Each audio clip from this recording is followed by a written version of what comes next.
निज पई किसी नुहे केवल प्रभु को पई तांको खुशी रे से खाई पी भलरे थांतु एति कोनस प्रकार मानसिक नाही निज पर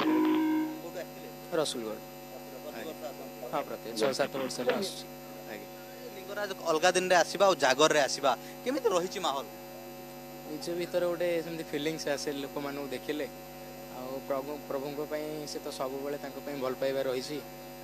ए स्पेशल दिन गोटे आसु प्रभु को डाकिया पई कोन मागिलेनी मु तांको केबे किछु मागेनी जहा देइछंती मास्टर डिग्री पई पढ़ाई चलछि बे केबे निजो पई ना केबे मु किछु मागे जहा देइछन हा ना ना सेमती केही नांती हाथ गोड़ देइछंती सेतिरे बस खुशी जेति केबे खा पई किछु मागेनी से तो अंतर्जामी से सब जानती मु खाली तांको पई मागे से खाई पी भलर थाई कि ओडिया लोकन को सारा भारत वर्षर लोक मानो देखुथांतु सेति काफी हम तांको पाखरे कामना सुंदर कथाटी कहले भाई आपण शुणुले जे